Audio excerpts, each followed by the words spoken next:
Welcome to my YouTube channel CS class.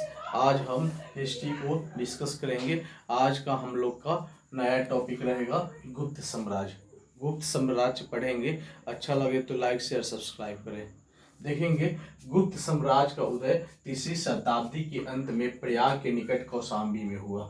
पूछेगा कि गुप्त साम्राज्य का उदय कब हुआ? 3वीं शताब्दी के अंत में प्रयाग के निकट कौशाम्बी में हुआ। फिर देखेंगे गुप्त वंश का संस्थापक श्री गुप्त था। प्रश्न आता है कि गुप्त वंश का संस्थापक कौन था? श्री गुप्त था।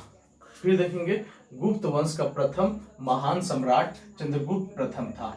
प्रश्न आएगा कि गुप्त वंश का महान सम्राट कौन था? तो चंद्रगुप्त प्रथम था। या प्रश्न आता है कि गुप्त वंश का वास्तविक संस्थापक कौन था? तो चंद्रगुप्त प्रथम था। यह 320 ईस्वी में गद्दी पर बैठा। चंद्रगुप्त प्रथम कब गद्दी पे बैठा? 320 ईस्वी में गद्दी पर बैठा। इसने लिच्छवी राजकुमारी कुमार देवी से विवाह किया। ये किससे विवाह किया था? कुमार देवी से विवाह किया था। इसने महाराजा धीराज की उपाधि धारण की। प्रश्न आता है कि चंद्रगुप्त प्रथम कौन सा उपाधि धारण किया था? तो महाराजा धीराज की उपाधि धारण किया था। फिर देखेंगे गुप्त संवत। गुप्त संवत 319 से 320 की शुरुआत में चंद्रगुप्त प्रथम ने किया। तो पूछेगा कि गुप्त संवत की शुरुआत कब हुआ? तो 319 से 320 में किसके द्वारा किया गया? चंद्रगुप्त प्रथम के द्वारा किया गया। फिर देखेंगे चंद्रगुप्त प्रथम का उत्तराधिकारी समुद्रगुप्त हुआ। प्रश्न आएगा कि चंद्रगुप्त प्रथम का उत्तराधिकारी कौन हुआ? तो समुद्रगुप्त हुआ। देखेंगे 335 ईस्वी में राजगद्दी पे बैठा। प्रश्न आएगा कि समुद्रगुप्त कब राजगद्दी पे बैठा? तो 335 ईस्वी में राजगद्दी पर बैठा। इसने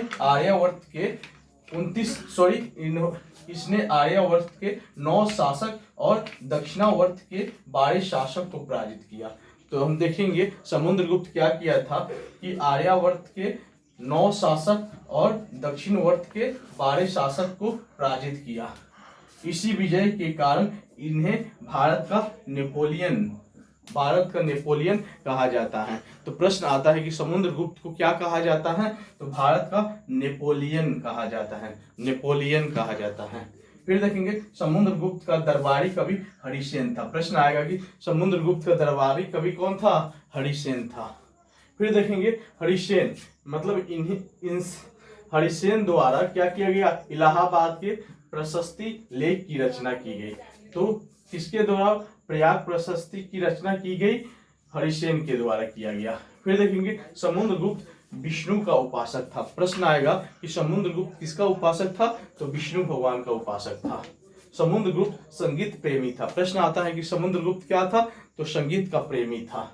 फिर देखेंगे समुद्रगुप्त का उत्तराधिकारी कौन हुआ? चंद्रगुप्त द्वितीय हुआ। समुद्रगुप्त का उत्तराधिकारी पूछेगा तो कौन होगा? चंद्रगुप्त द्वितीय हुआ। फिर देखेंगे चंद्रगुप्त द्वितीय के शासन काल में समुद्रगुप्त द्वितीय के शासन काल में चीनी बौद्ध यात्री फयान भारत आया।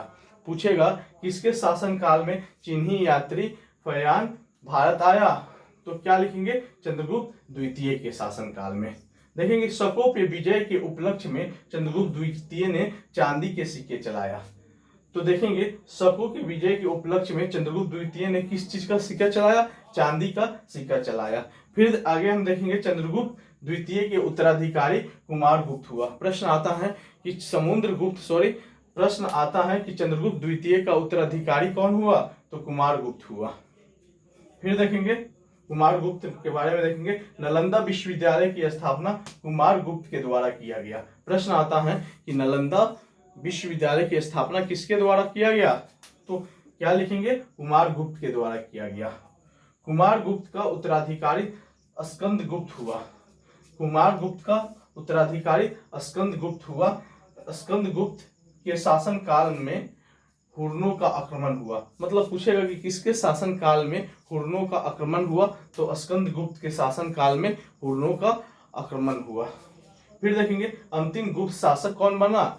अंतिम गुप्त शासक विष्णुगुप्त बना। अंतिम प्रश्न आता है कि अंतिम गुप्त शासक कौन बना? विष्णुगुप्त बना। अच्छा लगे तो लाइक शेयर सब्सक्राइब करें। थैंक्स।